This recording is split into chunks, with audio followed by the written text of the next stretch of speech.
가을은 참 특별한 계절인 것 같습니다.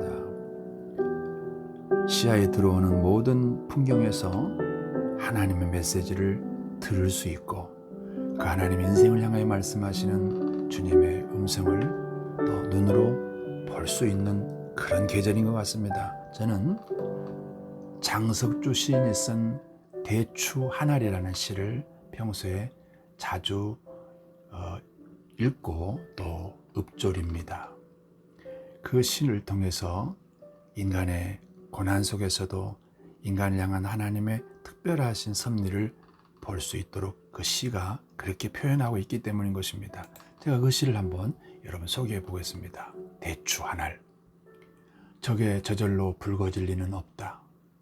저 안에 태풍 몇 개, 저 안에 천둥 몇 개, 저 안에 벼락 몇 개, 저 안에 번개 몇 개가 들어있어서 붉게 익어지는 것일 것이다. 저게 혼자서 둥그러질 리는 없다. 저 안에 무선이 내리는 몇 밤, 저 안에 땡볕 두어 달, 저 안에 초승달 몇 날이 들어서서 둥글게 만드는 것일 게다. 그렇습니다. 인생에서 때로는 폭풍우를 만나고 내일을 알 수 없는 불안과 공포 속에 살지만 하나님의 섭리 가운데서 이루어지는 것이라는 것을 우리가 믿는다면 매일을 주님께 맡기고 평안할 수가 있기 때문인 것입니다. 이 세상에서는 우연히 되는 일은 없습니다. 어쩌다가 되는 일은 없습니다. 그리고 하나님의 섭리 속에 우리 인생이 있다는 것, 너무나 하나님의 사랑 가운데서 우리가 안전하다는 것, 이걸 믿는 것이 신앙인 것입니다. 오늘 저는 여러분과 함께 한 사람이라는 제목으로 함께 은혜를 나누려고 합니다. 몇 년 전부터 서점에 나가면 하버드대 철학과 교수인 마이클 샌들 교수가 쓴 정의란 무엇인가가 이런 제목의 책이 베스트셀러로 계속 올라오고 있었습니다. 저도 그 책을 한 권 사서 쭉 읽던 중에 이 책을 읽다 보면 이런 내용이 나옵니다. 기관차가 브레이크가 고장 났습니다. 기관사 또한 이 사실을 알고 있습니다. 제어할 수가 없는 상황입니다. 기차는 쏜살같이 달립니다. 그러나 저 앞에 보니까 5명의 작업자가 철길에서 일하고 있습니다. 이대로 가면 5명을 다 죽일 수밖에 없는 상황이 된 겁니다. 그런데 그 기차가 다른 길로 나가는 철로를 발견합니다. 근데 그쪽에는 작업자가 한 사람만 일하고 있는 것입니다. 그러면 이 기관사가 이때 어떤 결정을 해야 될까요? 한 사람을 있는 쪽으로 가서 한 사람을 죽게 하고 5명을 살려야 될까요? 아니면 이대로 가서 5명을 모두 죽게 해야만 할까요? 여러분이 생각은 어떻습니까? 똑같은 질문을 또 하나 합니다. 이번에는 그런데 고장난 기차가 브레이크가 파열된 채로 쏜살같이 달려가는 모습은 똑같은데 그걸 위에서 다리 위에서 내려다보는 어떤 사람이 있었습니다. 이 사람이 보니까 고장난 기관차가 쏜살같이 달리는데 이대로 가면 5명이 죽을 수밖에 없는 상황입니다. 이때 옆을 보니까 뚱뚱한 남자가 옆에 서 있어요. 이 사람을 살짝 밀쳐서 저 철길 위로 떨어뜨리면 기차가 설 수 있습니다. 당신은 어떤 행동을 하시겠습니까? 이 무고한 한 사람을 떨어뜨려서 죽게 해서 5명을 살리는 것이 당신이 가진 정의입니까? 아니면 이대로 내버려둬서 5명을 모두 사망하도록 내버려두는 것이 당신의 정의입니까? 어느 쪽입니까? 이렇게 책은 이렇게 이야기를 전개해 나가다가 사람이 정한 정의는 스스로 모순이 있다는 것입니다. 딜레마에 빠질 수 있다는 것입니다. 완전한 정의란 없다는 얘기를 그가 합니다. 자, 그런데 오늘 마태복음 18장을 읽어보면 거기에는 양 100마리가 있었는데 그 중에 한 마리가 잃어버렸다는 것입니다. 그러면 이 99마리가 있는데 그 한 마리에 대해서 어떻게 행동을 할 것이냐? 예수님은 99을 두고 그 한 마리를 찾아 나서겠다고 말씀을 하십니다. 여기에 성경이 제시하는 정의가 있습니다. 복음의 정의가 바로 여기 있습니다. 성경의 정의는 많은가 작은가 높은가 낮은가 여기에 가치를 두지 않습니다. 바로 생명이냐 죽음이냐 천국이냐 지옥이냐 둘 중에 하나만 있습니다. 그래서 성경적인 가치는 생명을 선택하는 것입니다. 천국을 선택하는 것입니다. 바로 이것이 예수님이 우리에게 가르쳐주는 복음적인 가치, 체계, 정의라는 것입니다. 인간의 실존을 좀 더 깊이 이해할 수 있어야만 이런 예수님의 정의를 우리 삶에서 구현해 나갈 수 있습니다. 마태복음 18장에서 말씀하시는 잃어버린 한 마리 양을 누가복음 15장 4절 이하에서는 죄인 하나가 회개하고 돌아오는 것으로 소개합니다. 이거를 두 성경을 연결하면 이렇습니다. 죄라는 게 무엇인가? 죄는 길을 잃어버린 것입니다. 인간의 실존은 바로 길을 잃어버린 것입니다. 그러면 복음적 가치를 구현해 나갈 때 우리는 많은가 적은가가 아니라 높으냐 낮은가가 아니라 이들에게 하나님을 만나는 길을 알려줘야만 하는 것입니다. 생명의 길을 알려줘야만 하는 것입니다. 이것이 복음의 정의입니다.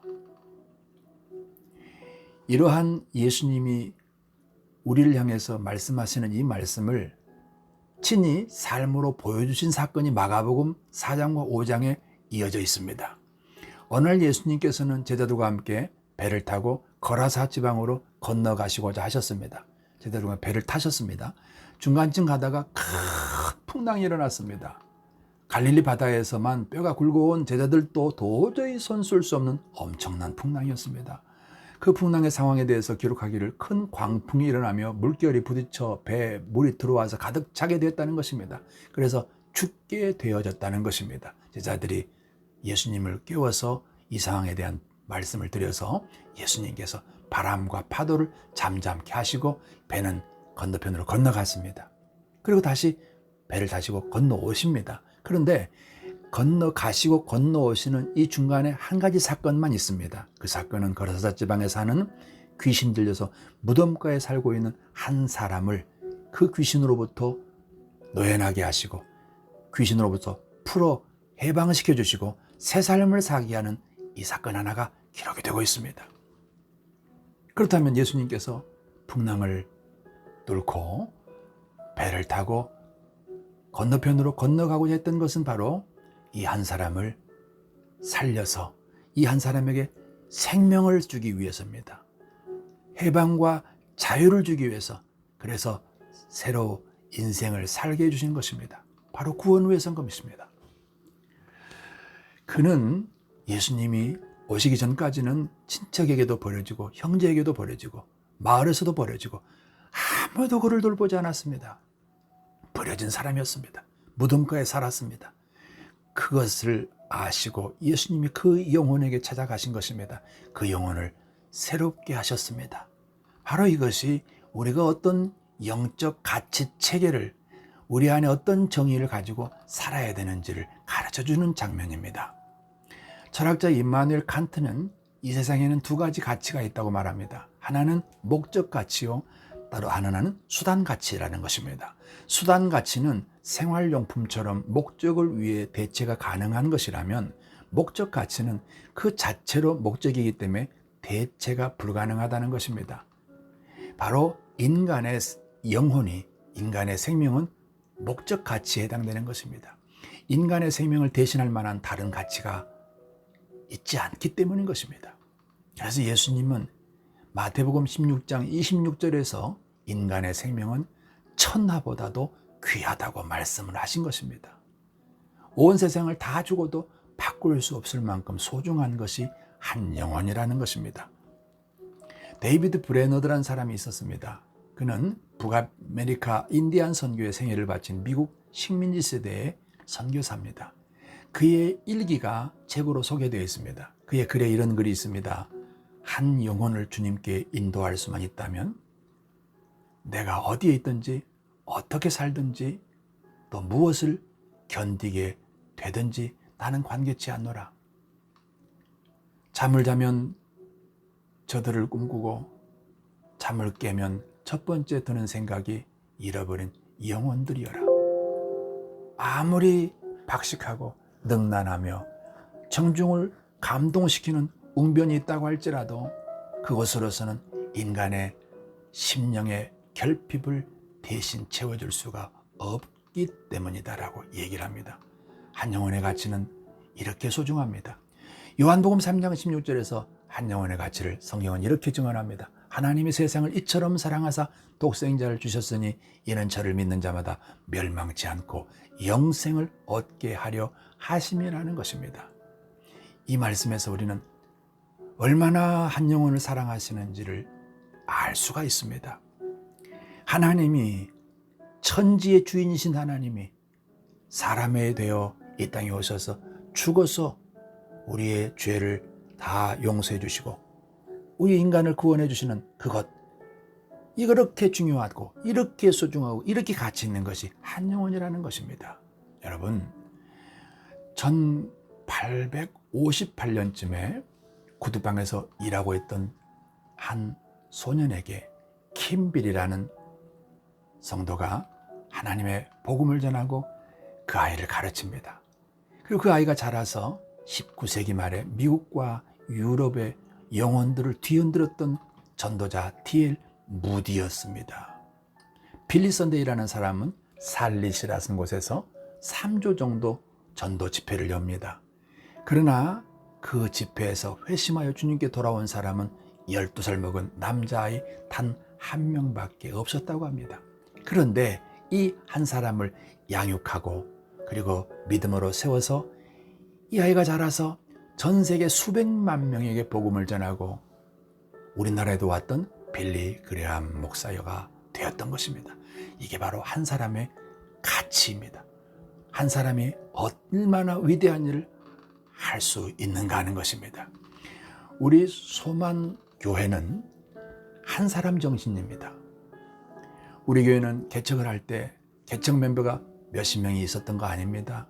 또는 개척을 하고 목회를 하는 중간에 몇십 명이 이동해서 옮겨와서 교회 구성원이 된 적도 없습니다. 시골이기 때문에 한꺼번에 몇백 명 올 수는 더더군다나 없습니다. 우리 소만교회 가치 구현은 바로 하우스 사역에서 시작됩니다. 한 사람 한 사람에게 복음을 전해서 그들에게 생명을 심습니다.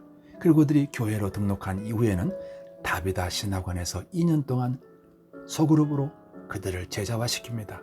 이들이 세워져서 평신도 사역자로 사역을 하면서 또다시 복음을 전하고 또다시 그들이 영원히 교회에서 소그룹에서 제자훈련을 받고 이렇게 세워지는 세월이 31년을 반복해 오고 있습니다. 한 사람 한 사람을 세우는 방법은 소그룹을 통해서만 가능하기 때문인 것입니다. 전도도 대량 생산은 있을 수 없습니다. 공산품이 만들어지듯이 한 인간의 영혼을 대량으로 교회 안에 끌어모아서 그렇게 영적 생명을 줄 수는 없다는 것입니다. 그러므로 저는 우리 교회 지금까지 해왔던 이 하우스액을 참으로 하나님이 주신 선물이라고 믿습니다. 제가 알아서 시작한 것이 아닙니다. 그런 환경에 놓고 그렇게 하도록 성령께서 이끌었기 때문에 오늘 우리 교회와 오늘 우리 성도들이 있게 되어진 것입니다. 저는 앞으로 우리 교회가 지금 기도하고 있는 SSC 비전입니다. 여기에 목회 마지막 소망을 걸고 있습니다. 바로 지역사회를 살리는 교회, 지역 속의 교회가 되는 것입니다.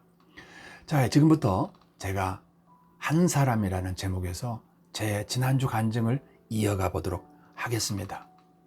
여러분, 지난주 간증을 연결해서 들으셔야 오늘 제 이야기가 좀 더 이해가 될 수가 있습니다. 지난주 방송을 잘 들으시기 바랍니다. 지난주에는 제가 그 교회에서 숨어 있다가 사모님이 전해주는 얘기를 듣고 누가 나한테 나를 위해서 기도하고 있다는 말인가. 자, 여기까지 했었죠. 사모님이 그 얘기를 나한테 해주고 가셔서 저 혼자 앉아서 누가 날 위해 기도한단 말인가. 날 위해 기도할 사람은 없다. 누가 날 기도할까? 이런 생각을 하면서 앉아있는데 성령께서 감동을 주셔서 깨닫게 하셨습니다. 거슬러 올라가서 5년 전쯤에서 내한테 전도했던 그 자매, 예수 믿으라고 말했던 그 자매가 생각이 났어요. 그리고 우편물을 보냈던 그 자매가 기억이 나서 친구들을 통해서 그 자매 연락처를 수소문한 끝에 전화번호를 알아서 제가 홍중전화로 연락을 했습니다. 그랬더니 전화 통화가 됐어요. 깜짝 놀라는 것입니다. 그래서 한번 확인해 보고 싶다고 오라고 해서 제가 찾아갔습니다. 찾아가서 얘기를 했더니 이제 자기가 해야 할 일 한 가지 더 있다는 거예요. 뭔가 그러면 나와 함께 여의도 순복음교회 철야 예배를 한번 다녀오면 자기 할 일은 다 하는 것 같다는 것입니다. 이때 제가 두 가지를 질문했습니다. 한 가지는 도대체 지금까지 내 주소를 어떻게 알아서 어떻게 알아내서 우편물을 통해서 그렇게 나를 전도했느냐 하고 물었더니 도저히 믿을 수 없는 얘기를 해줬습니다. 나를 위해서 기도하는데요. 기도 중에 내 주소가 어디 있는지 이게 보인다는 거예요. 그 당시 제 믿음으로서는 이 사실을 믿을 수가 없지요. 거짓말로만 들리는 거죠. 의심이 되는 거죠. 또 하나 물었습니다. 그러면 나를 위해서 지금까지 그럼 왜 기도했냐 하고 물었더니 내한테서 그렇게 거절당하고 내가 무례하게 행동을 했다고 그랬죠, 지난주에. 그래서 억울하기도 하고 그리고 이제 화가 나서 자기 언니가 다니는 교회에 가서 앉아서 잠시 기도하며 묵상했던 모양입니다. 그때 성령께서 그의 마음속에 이렇게 강하게 감동을 줬다 그래요. 오늘 만난 그 형제는 내가 써야 될 그릇이다. 네가 전도해라. 그러시더라는 거예요. 지금 방금 전에 감정이 지금 제 가시기 전이라서 화가 나 있었죠. 그래서 잘못 들은 것처럼 생각하고 벌떡 일어났답니다. 그리고 자리를 피해서 나갔는데 다음에 예배 시간에 또 앉아 있는데 똑같은 성령의 감동이 들리는 것입니다. 내가 써야 될 그릇이다. 네가 전도해라. 이렇게 반복해서 몇 번을 듣고 나니까 이 성령의 지시하심에 이 감동에 불순종할 수가 없는 거예요. 그래서 그때부터 기도했다는 것입니다. 자, 그래서 그 자매 원하는 대로 그날 밤에 여의도 순복음교회 철야 예배 참석을 했습니다. 아마 내 생각으로 10시, 11시쯤 되어진 시간인 것 같은데 밤에 들어가니까 벌써 꽉 차 있어서 앉을 의자 자리가 없어요. 그래서 계단에 앉았습니다. 그 앉는 순간부터 그 뜨거운 성령의 열기가 나를 완전히 사로잡았습니다. 내 영혼의 저 바닥에서부터 밑바닥에서부터 올라오는 통곡이 일어났습니다. 회개죠. 무엇을 위해서 우는지도 모르는데 통곡이 일어납니다. 회개가 일어났습니다. 계속 울고 앉아 있는데 강상에서 종을 땡땡 치는 것입니다. 새벽이 됐다는 것이죠. 10시, 11시 정도 출발했는데 다음날 새벽 4시 반이 됐던 것입니다.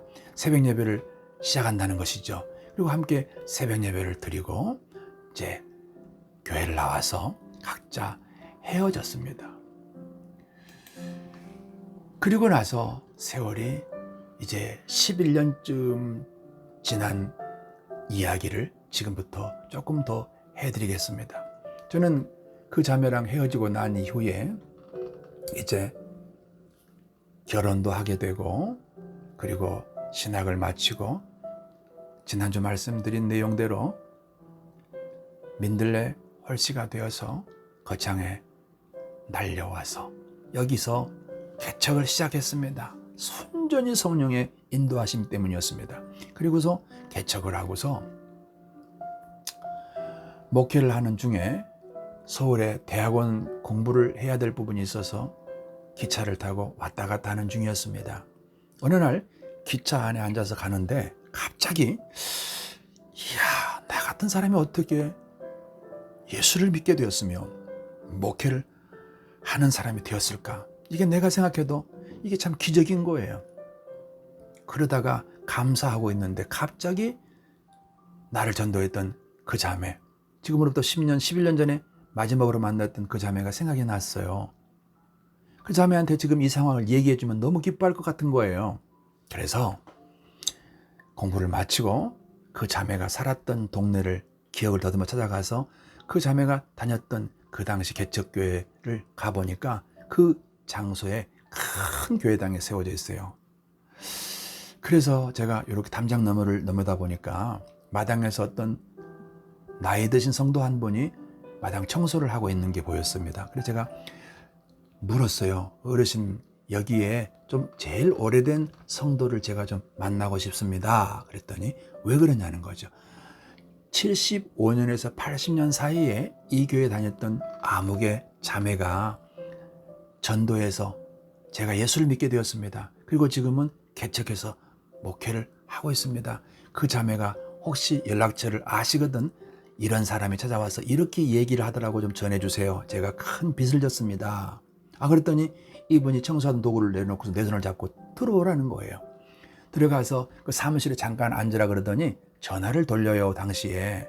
그래서 전화하는 소리를 들리잖아요. 제가 들을 수 있었잖아요. 들어보니까 목사님, 우리가 그 전도했던, 우리가 기도했던 그 청년이 지금 여기 왔어요. 아마 설명을 하는 것 같아요. 조금 있으니까 그 목사님이 오셨어요. 오셔서 제일 먼저 묻습니다. 이 아무개가 맞냐고. 제 이름 어떻게 아세요? 하여튼 맞냐고. 맞습니다. 제가 그 사람입니다. 그랬더니 저를 데리고 식당에 저녁 식사를 먹자고 식당에 가서 제가 정말 깜짝 놀랄 얘기를 들었습니다. 그 얘기는 다음 주에 이어가도록 하겠습니다. 여러분, 오늘 말씀을 좀 정리하고 마치려고 합니다. 예수님은 집단을 보시는 게 아닙니다. 숫자를 보시는 것이 아닙니다. 한 영혼 한 영혼에 관심을 가지고 바라보십니다. 그리고 그 한 사람 한 사람을 불러서 양육을 하시고 훈련시키셔서 제자로 세워서 역사를 바꿔나갑니다. 우리에게 필요한 것은 이 한 사람을 바라보는 영안이 열려야 됩니다. 한 사람을 소중히 여기는 성경적인 정의를 가지고 있어야 됩니다. 그 정의를 구현해야 되는 것이 신앙인 것입니다. 한 주간 동안도 여러분의 삶에서 이 정의가 구현되어지는, 즉 한 영혼을 찾아서 그 영혼들을 세워나가는 복음 전하는 전도자의 삶을 사시기를 바랍니다. 기도하겠습니다.